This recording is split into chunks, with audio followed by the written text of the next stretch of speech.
Hi, I'm David Shipler. And I'm Daniel Zwerdling. Two reporters. Start now.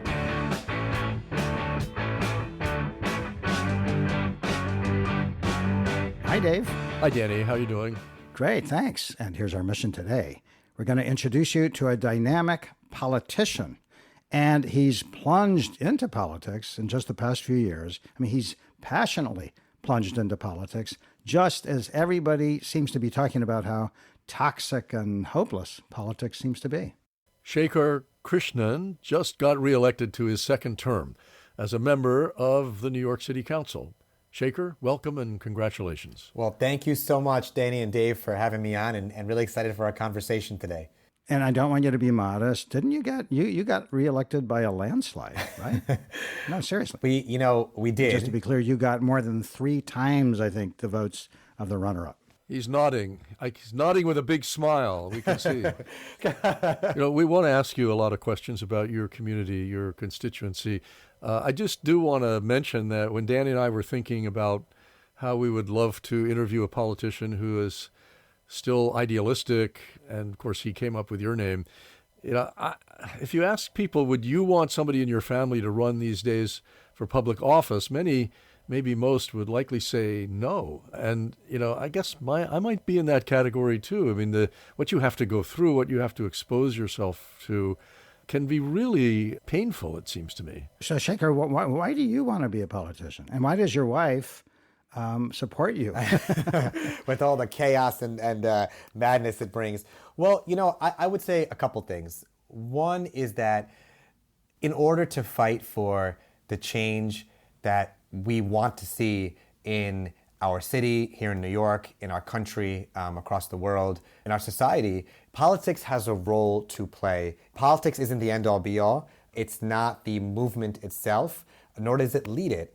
But in order for us to be able to take the energy, the fire we feel for change on a grassroots level and transform it into reality, it requires passing new laws, changing our policies, and making sure that government is accountable to us. And one of the most effective ways to do that is through politics and making sure that we have representation that really reflects our values and our communities. And you have a really amazing community. Tell us briefly about who you represent. Absolutely. So my district is Jackson Heights and Elmhurst currently, and starting in January after redistricting for the election we just won, it'll become Jackson Heights, Elmhurst, and Woodside. 3 of the most diverse immigrant communities in the world. And that's in Queens, one of the 5 boroughs of New York City, in case there are people who have never lived in New York City and don't know that. That's right. It's in Queens, and I know I'm biased, but I also think that we have the best food in the world. And it comes from, we are a community where so many immigrants have gotten their start and still get their start, whether it's our South Asian immigrant communities. The Indian immigrant experience in this country really started here in Jackson Heights, whether it's our South Asians, Indians, Bangladeshis, Pakistanis, and now more and more so Nepalis and Tibetans. We have a growing and thriving Latin American community here, Colombian, Ecuadorian, Mexican, to name a few, Peruvian. And we also are the birthplace of the LGBTQ plus movement here in Queens. And I'm proud that this community elected me as the first Indian American ever to be elected to New York City government in its history. Wow. So, and one thing we'd like to talk about is how do you get idealistic young people to follow your lead and to want to get into politics? But before we get there, let's tell us a little bit about your family, please. What was it like when you were growing up, and what were you like? Sure. So my parents are both immigrants from India, and when they first came to this country, like so many others, Jackson Heights was a place where they went here in Queens to get their groceries, get their furniture, to go visit the Ganesha temple in Flushing, now known the world over for its food. For food? But growing up, that's where we went as a child to go to the temple to pray. Hold on. Wait. Explain that for a second. You talked about going to the temple to pray and food in the same sentence. Yeah, it's kind of funny because obviously as a kid, growing up, we'd all go to the Ganesha temple in Flushing, Queens, just a few neighborhoods over from here for prayer, for big events. And of course, as a young kid, I'd always roll my eyes at going to the temple. And so it's blown my mind now that all these years later, The Ganesha Temple in Flushing, if you look on Yelp for best Indian food or, best vegetarian food in the city, the temple canteen, I kid you not, temple canteen at the Ganesha Temple will come up as a foodie destination. So, Oh boy, well, definitely putting that on my list. absolutely, you have to. I've heard you say that your parents really faced a tough time at first when they came to the United States. Yes. And what I was saying was first, like so many immigrant communities, they would come to Jackson Heights because Jackson Heights and Elmhurst reminded them of a home that was 10,000 miles away. And that concept of home is something that's so integral to the immigrant experience, of course, in this country, but right here in my council district as well. My parents, when they came to this country, they sacrificed immensely. They had the privilege of coming with papers and an education, yet they struggled so much. They faced incredible discrimination in the workplace when they came here because of the color of their skin, because of their accents, because of coming from a different country. My dad was fired from his first job summarily because the boss was afraid that a foreigner would be taking his position. The boss was afraid that your father would move up and take over the boss's position. Exactly right. Yep. What was the work? He was in a textile company at that point. My parents both came here as chemists, and in the fields of research and science, when they first started out, they were scrambling to find any job they could, but there were so many barriers to entry for two Indians who were coming here with an education, yes, but from abroad, and this palpable fear from many that in having immigrants come into the workplace, it would somehow displace them, others as well. Had you been born already when they came, or were you born after they got here? I was born after they got here. And for the record, you are how old? When were you born? I am 38 years old. I was born June 5th, 1985. And what always struck me over the course of my young adulthood, and especially as a civil rights lawyer, was it struck me that my parents first came here as they struggled bouncing around from job to job, trying to make ends meet.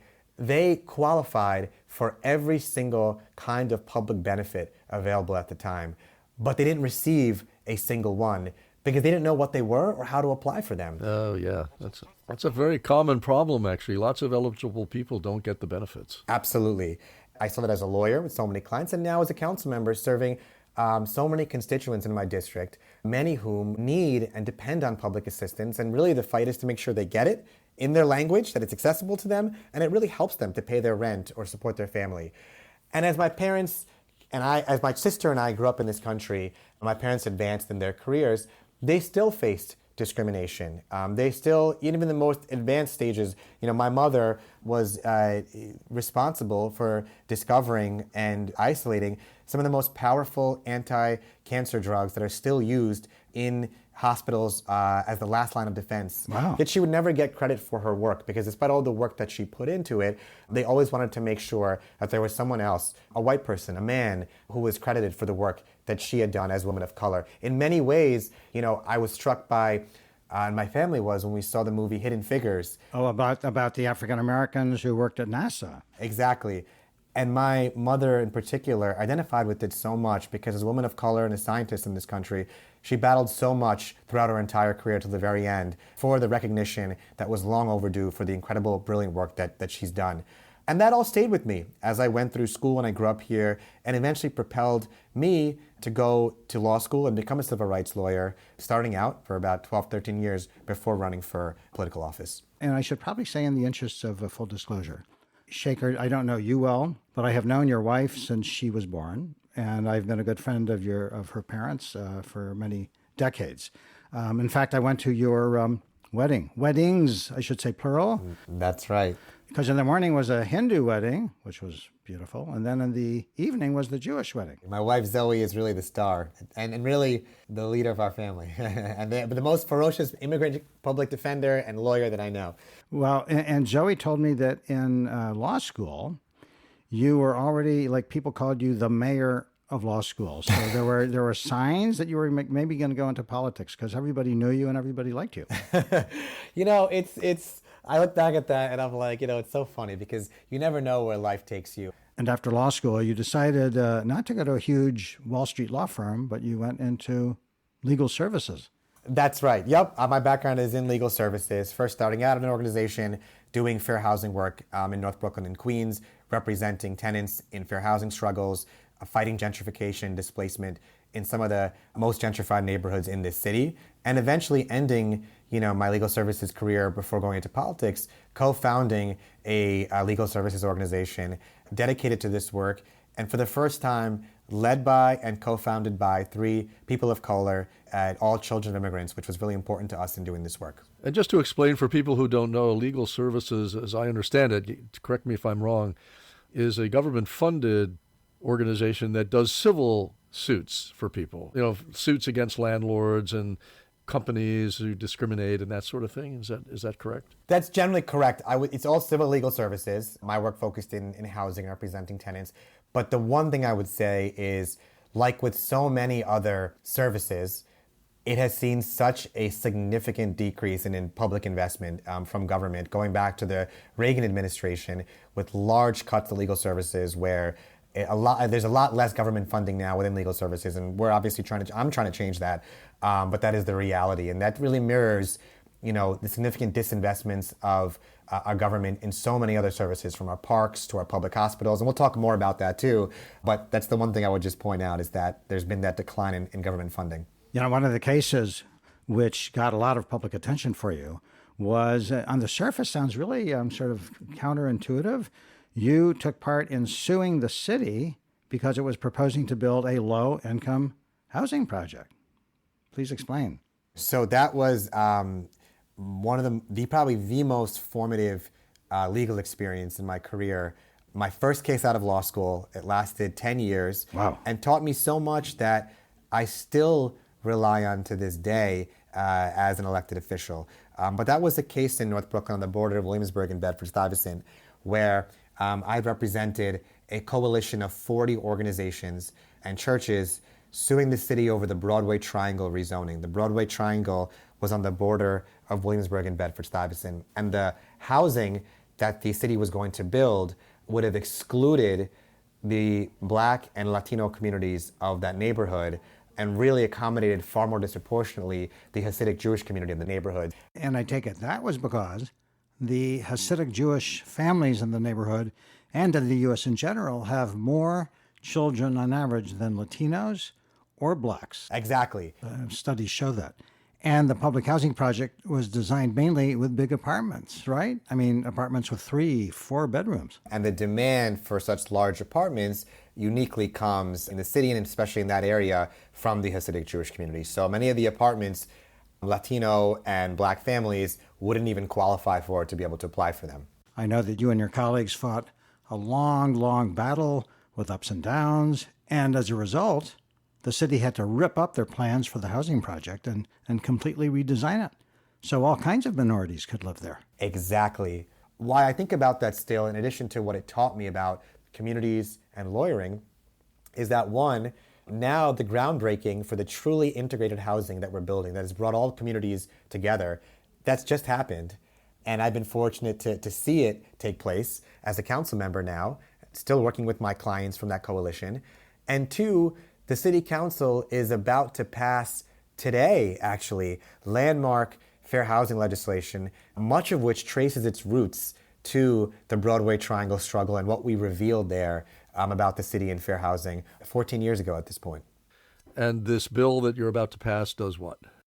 As part of it, we also showed that the city has an obligation under the Fair Housing Act to affirmatively further fair housing. And that's not a duty to avoid discrimination, but to affirmatively integrate neighborhoods. The Obama rules around this really sharpened that duty. But what we uncovered and revealed through our Broadway Triangle litigation was, at the time, the city was fully out of compliance with its duties under the Fair Housing Act. And so over the course of these years leading up till today, the city has done a lot of work to really comply with those duties, to implement racial impact studies as part of its rezoning work. And so the legislation we're about to pass today in the council, and it's kind of fortuitous we're having this conversation today, builds on such work and requires the city to take really into account the fair housing impacts of rezonings and developments and making sure there is compliance with the Federal Fair Housing Act. So, Shekar, here you had such a huge success with one of your early cases as a lawyer who could bring huge lawsuits against the city. Yep. So what made you decide one day, you know what, I don't think this is enough in order for me to bring the changes I want. I'm going to run for city council, often considered a thankless task. The other side. In the belly of the beast. Because I saw, even as a lawyer, the incredible disconnect between government and the laws and rules passed up here, and I'm gesturing high up, and their impact on the ground, and I'm gesturing at the street level. Passing laws, defending laws is only one part of the battle, but it's our job to make sure that those laws actually reach the people on the ground they're intended to serve, and to make sure they get the resources from government they need, and to protect them. And that's where, for me, taking that jump from being a lawyer to public official was very important. And you haven't become disillusioned yet? No, not yet. Ask me in a few years. Let's see where I'm at. But so far, I see how so many programs and policies passed by government and implemented by city agencies mean so little, mean less than the paper they're written on, because they're not reaching, nor are they accessible to communities like my own. And so long as that's the case, I don't feel disillusioned, because there's so much work to do. In this city, housing is the most urgent crisis because it connects to every other crisis around us, right? Where you live impacts everything. That's right. The access you get to services and resources you need or that you require but are not getting. What schools your kids go to? Absolutely. Access to healthcare. The condition of the air that you breathe. It all connects to housing. And so I know firsthand how important it is for everyone to have a home, and what that means especially to immigrant communities and low-income communities of color like Jackson Heights, Elmhurst, and Woodside. When I ran, it was also right after or as we were recovering after the pandemic. And as you all might know, my district, Elmhurst and Elmhurst Hospital, was the epicenter of the COVID-19 pandemic across the entire country. Right, the public hospital, the huge public hospital. Exactly. That's in my district. And Elmhurst Hospital serves over 1 million residents in Queens, and it has less than one bed for every 1,000 patients that walk through its doors. And so, to what I just mentioned about where you live being so important, the pandemic really exposed all of the deep-seated, and exacerbated really, the deep-seated inequities that exist in this city.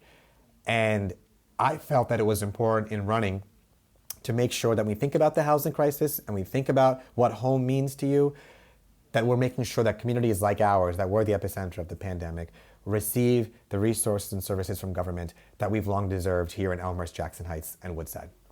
Just to reintroduce you, we're talking with Shekar Krishnan, a Democratic member of the New York City Council. One of the big issues you've taken on in order to make sure that the law is reaching people on the ground has to do with the LGBTQ and other initials community. And this was something you mentioned very early on. Your district is a heart of the LGBT community in New York. Let me play a news clip. At this crossroads of cultures, a thriving LGBTQ community has found a home. Shekar Krishnan is honored to be one of this year's grand marshals for the Queen's Pride Parade. You know, in Jackson Heights, You really embraced, you've supported, you've organized drag story hours, and there's been enormous controversy.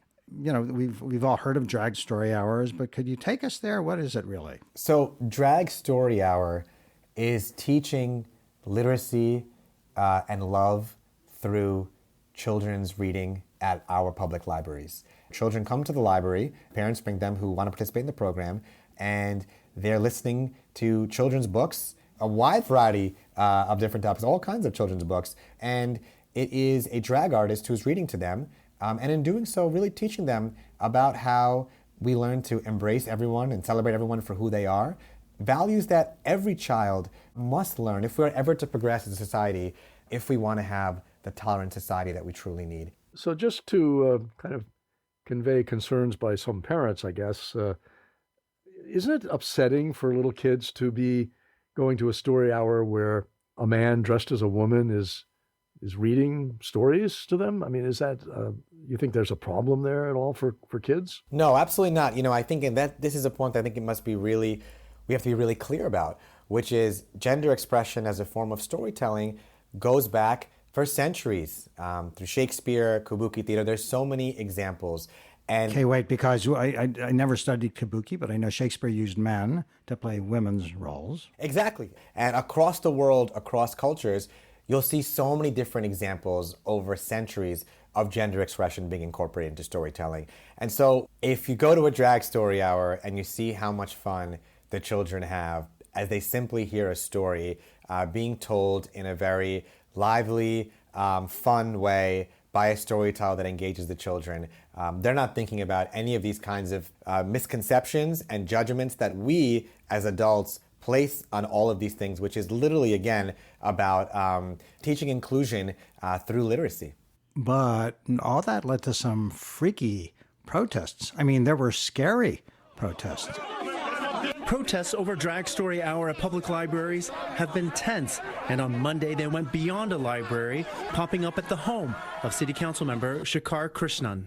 It was so disturbing to hear. What Krishnan found disturbing was a barrage of homophobic hate speech and racial slurs directed at him and at his neighbors. Slurs calling him a groomer and pedophile shouted out while his 2 children were home. Yeah, over 20 times in the last year, we were the target of hate from the far right for my support of Drag Story Hour.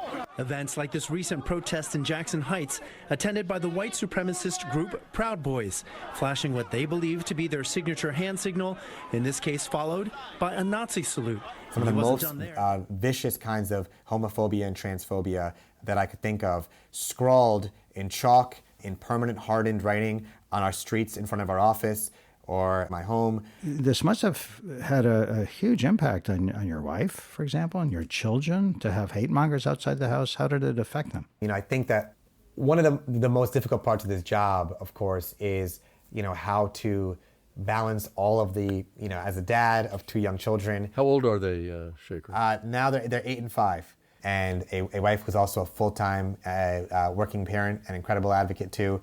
It's how to balance all the different responsibilities and keep our lives, you know, organized, especially as parents of young children. Are they afraid to go to school now? Do they get freaked out going outside? You know, in the beginning, I think it was certainly for them walking outside of our home, going to school, kind of wondering, was there going to be someone else who'd say those things?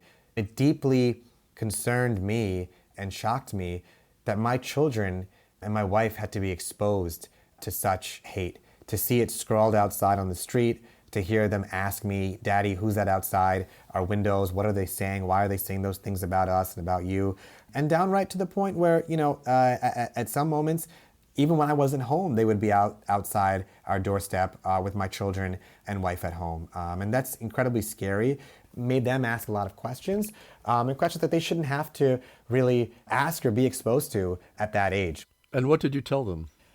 I tried to explain to them as best I could, my wife Zoe and I, that in the work that we do, in standing up for people who often are ignored or treated poorly by society, that there are those that may not like that, and that they may, for their own reasons, be angry, filled with hate, and want to spread that hate and anger against us for standing up and doing what's right. But that when you look outside and you see how many people came to our support and our defense, and how what we were doing was really to help other people who oftentimes don't get that help. And it was really touching to see how our community and really our city stepped up to respond. There were individuals who would come themselves to clean off all the hate on the street in front of our office or in front of our home, and said, every time this happens, you let us know, we want to come and support you that way. Who would show up in front of our public libraries. No matter how many people were out there from the far right, there were 5 times as many in front of our libraries in support, making sure the children could go safely and the drag artists could go safely in and out of the library for programming. That gave me such strength and inspiration to keep going. And I hope, you know, at their age, it's impossible to know, but I do hope with this, as with anything else that I'm doing, whether it's thinking in subconsciously or otherwise, it is teaching them and showing them, hopefully by example, what it means to fight for good, what it means to stand up for those who need our help. And when you have the privilege to do so like we do, that's our obligation to help those who need our help. I hope it stays with them. Well, did they go to the drag story hours? They have been to drag story hour, yes. It's funny because for children and all who are involved, they don't even think twice about this. They're going to a story hour at the library, and it is the most peaceful, enjoyable hour. Children are coloring, they're drawing, they're reading books. Yet outside, you would have hundreds of people, far-right groups spewing their hate, where the scene inside was exactly different. Like a split screen. Absolutely. And it just shows you that, maybe our own children have the right view on these things in the world, and we do well to learn from them more than anything else. To what extent, Shekar, do you think this kind of thing filters good people out of politics in the United States? When you're thinking about getting into politics and you factor in the possibility that if you take a controversial position, your family is going to be, in effect, threatened, that's got to weigh on you. And when you're deciding whether to do this or not. Absolutely. I think it does. And I think it does discourage people, sadly, good people, from entering politics too. And that should never be the case. One, sadly, because of Donald Trump especially, and since 2016, there has been such a surge in far-right extremism and hate in this country. And we've seen it in all of its different forms.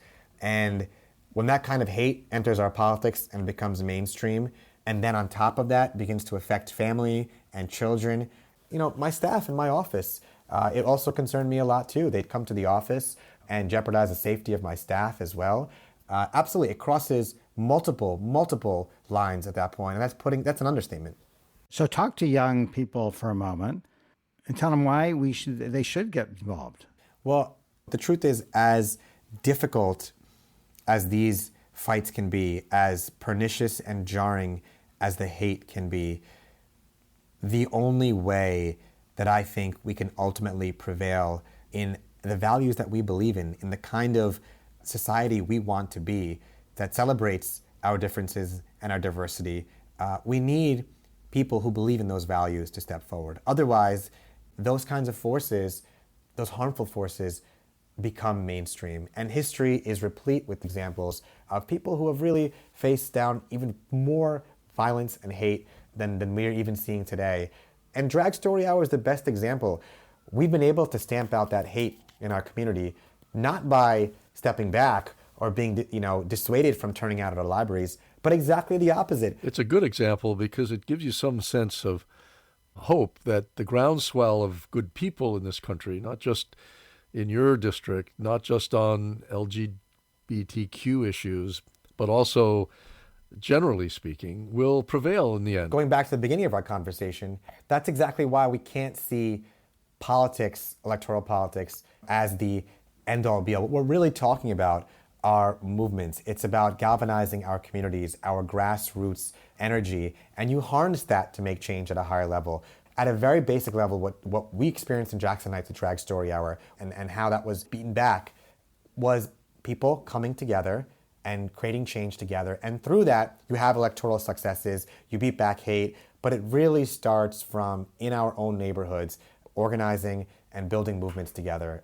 Well, let's move to another one of your big issues, and that is immigrants and the huge problems they often face. New York's taxi drivers union is again calling on the city for help after the suicide of another driver. The group says 6 drivers have taken their own lives this year, and they're blaming financial pressures caused by the huge... Well, anybody who's been to New York knows that the city is full of those yellow taxis, sometimes speeding up and down, sometimes... I do think a lot of them drive way too fast, but that's another story. Yeah, except when there's a lot of traffic and you sit there crawling along. But one thing that I wasn't even quite aware of is that 90% of those drivers are immigrants. And you were one of the most visible city officials who fought for them when a lot of them started drowning in giant debt. And you went to jail over it. Well, we are in Jackson Heights, in Elmhurst. We have the largest population of driver residents in New York City. In other words, many of the yellow cab drivers are my constituents. And I see them on the street. Their children and my children go to school together. I see them at birthday parties for our children. And we have faced a crisis in the city when it comes to taxi workers because of predatory banks and the complicity of New York City government. In fact, the state's attorney general and media investigations all concluded that city officials and banks were basically colluding to gouge taxi drivers.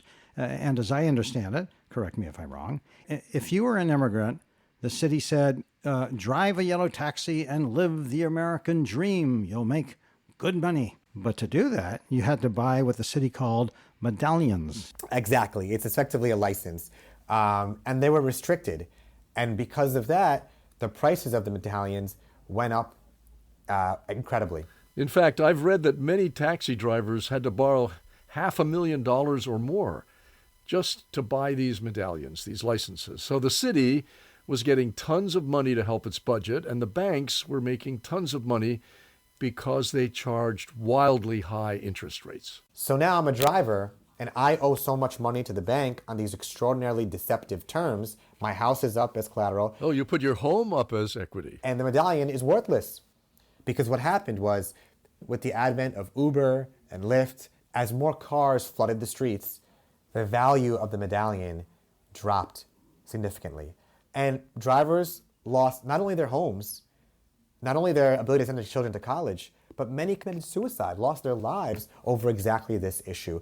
And as I mentioned, not just with predatory banks, but with the full complicity of New York City. The New York City taxi drivers have been on a hunger strike for 12 days and counting. Union power!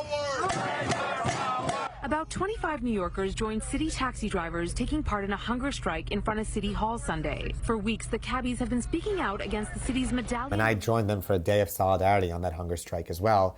And on top of that, several other colleagues, elected colleagues, and I, as one of the major protests in front of City Hall, committed civil disobedience on Broadway and were arrested. Meaning what? You blocked traffic or what? We blocked traffic. We sat down in the middle of traffic on Broadway in one of the busiest areas in the whole city and blocked traffic. You sat down. Yep. You're a nut.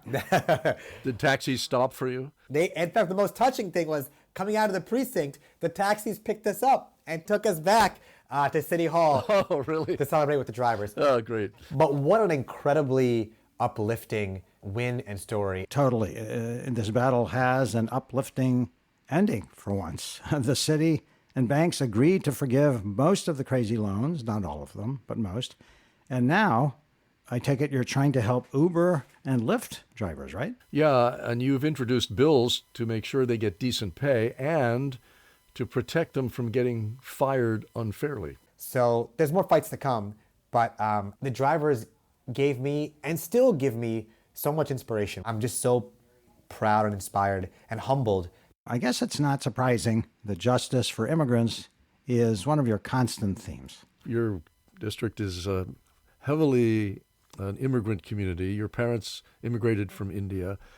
New York City has been the recipient of waves of undocumented immigrants lately, and the mayor has been unhappy about the lack of federal support to help them, to house them. New York City Mayor Eric Adams this week claimed the city was being destroyed by an influx of asylum seekers from the southern border. This issue will destroy New York City.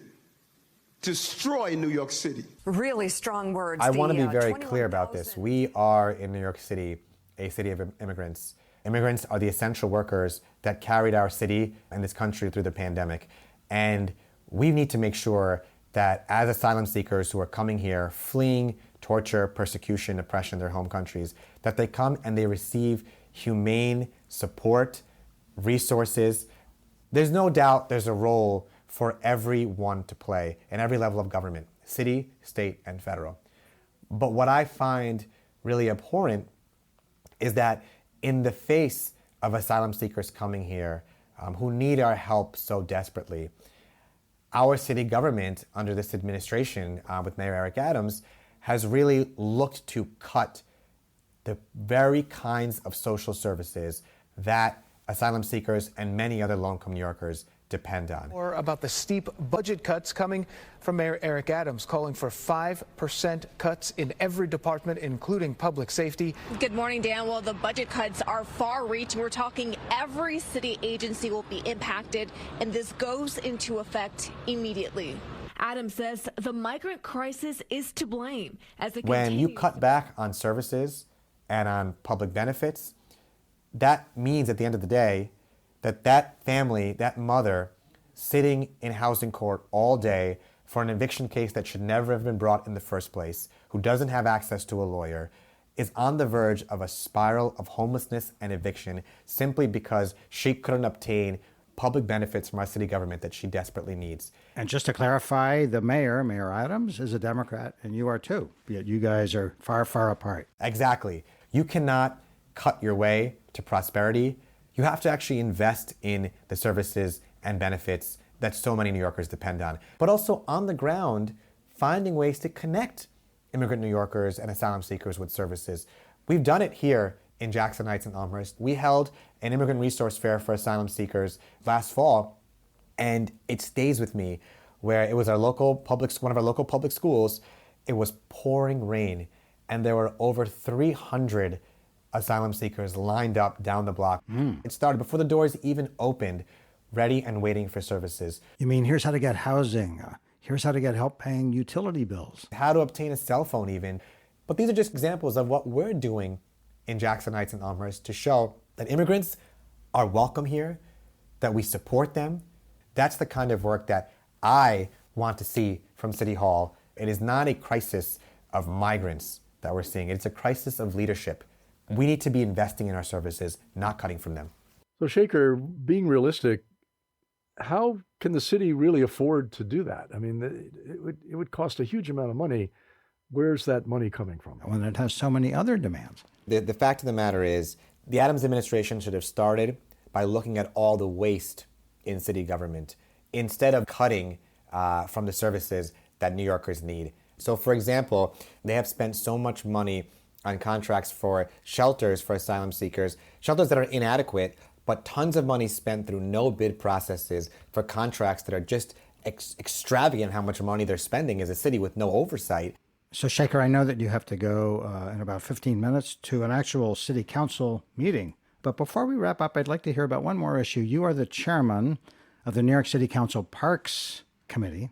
And on the surface, I have to say, if somebody were offering me a job, if I were a politician, parks sounds a little boring. Well, I would say the exact opposite. You broke into a big smile.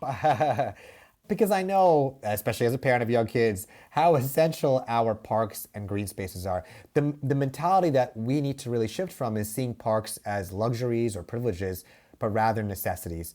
During the pandemic, we saw how important our parks and open spaces were for our mental health, for our well-being.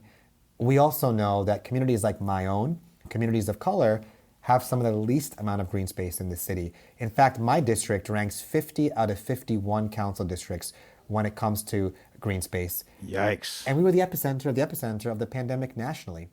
And so my focus as the parks chair in our city council is to really change that, to show that parks are an issue of public health, of racial justice, of climate justice, and we have to invest in them in that way. There's been such a steady decline in public investments in our parks over decades. I was proud, as the chair of our council's Parks Committee, to secure the largest budget ever for our parks in the history of New York City. You know, Shekar, they say that politics is the art of compromise. Have you had to compromise and not get everything you wanted, or make deals that you really had to hold your nose to make? Less the second. I think, more the first is to understand that the change we want sometimes can't always happen overnight. It can be a day-by-day thing. It can require negotiating, advocating, combining the two together. And you have to be prepared for that. That even if we don't get everything we want in one day, in one achievement, that we are building steadily towards the goal of what we need. And the parks is a great example. I'm proud that we've achieved the largest budget for parks in our city's history. But is it where it needs to be? Absolutely not. But that didn't stop me from fighting for and achieving the largest budget that we got and saying we're going to take this for now and we're going to keep fighting for the rest. That's part of this work. I think another big part of this work too is being able to work in coalitions, knowing that there may be those who we don't always agree on every single issue, but on a specific issue, we can come together in a coalition. I've seen it with parks. I'm proud that my bills in the council so far have passed 51-0, because everyone, no matter where you are on the spectrum of Democrats or Republicans, cares about their green spaces in their district. Yeah, I mean, coalitions are absolutely lacking in the House of Representatives. Well, not exactly, but you've got this Freedom Caucus, which is undeniably dogmatic and unyielding. Maybe we should send you on a field trip to the U.S. Congress, and you could give a little lecture about compromise and coalition building. And local issues, it sounds as if you're saying, can be the ground on which you can, in fact, find overlapping interests, that people who might disagree on what we consider to be the cultural wedge issues or the big federal questions don't necessarily disagree on local issues. Is that fair enough to say? That's where all politics being local is really true. There are people who may not agree with me on every single issue, but on a given issue, even if my colleagues and I may disagree, we found ways to work together to push policies forward or create new programs. And speaking of all politics being local, I just want to mention a few other benefits you've helped bring your district. You've helped create a pedestrian street that I think is 24 blocks long, right? No traffic. You've helped create 6 plazas in front of public schools, car-free. What else? We've managed to make sure that potholes are filled on our streets. So you say. Everybody claims they do that in their city. I know, but we actually do it. We made sure that we put new stoplights, fixed traffic lights. I would argue the most important part of the job are the things in the day-to-day lives of our constituents when they walk out of their homes. So, Shekar, I called your wife some weeks ago, and I said, truthfully, what really frustrates him about city politics? She said, well, ask him that, but I think one of the main things he would say is everything takes so long to get accomplished. That is absolutely correct. I feel like I'm impatient by nature. I always feel, in a hurry to keep pushing things forward, to think big. And as much as I said before, that sometimes progress can take time and take steps and can be incremental, it can also be frustratingly incremental at times too. The wheels of city government can turn so slowly. Give us one example. Dog poop. I was proud. We had a dog park, the first dog park ever in Jackson Heights that I was able to fight for, create with the Parks Department. And then we wanted to also implement these waste stations for dog poop. And put them in across the neighborhood. Meaning what? What do you mean waste stations? Well, they have doggy bags. You can kind of take one out, and they have a little garbage can underneath it, so you can throw the poop out there. All of us with dogs know how important those are. Exactly. Everyone does. Dogs, children, we're all stepping in, walking around it, so we all know how important it is. But if I told you that the delay in implementing it was caused by the fact that 2 agencies couldn't figure out who had jurisdiction over implementing this thing on the ground. Oh, boy.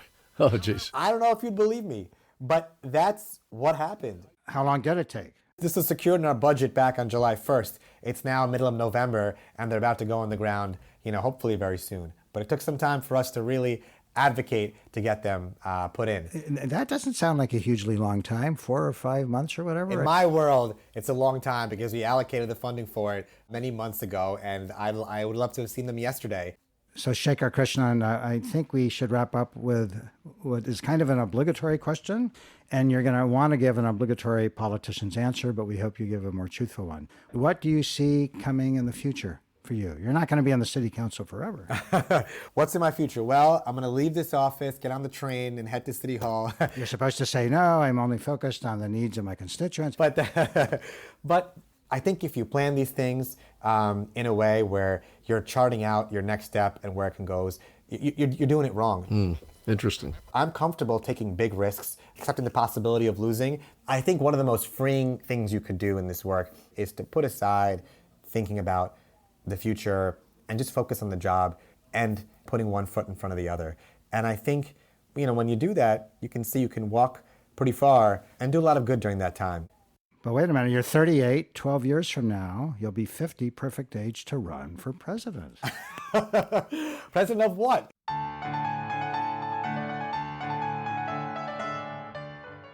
Well, good luck. It's been great talking with you. And boy, I tell you, when I covered New York City government for the Times, I don't remember any city councilman quite like you in terms of idealism and passion and commitment. Thank you both so much. Shekar Krishnan, member of the New York City Council. You are on your way literally to the council in 3 minutes. Go get them. It was wonderful to have you. Thank you. It was wonderful to be on too. And that's it for this episode of Two Reporters. You'll find us on Apple, Spotify, Google, Stitcher, or pretty much any leading podcast site. And we hope you'll check out more of our work at tworeporters.org. I'm David Tripler. And I'm Daniel Zwerdling. Please join us again soon for another episode of Two Reporters. Bye-bye.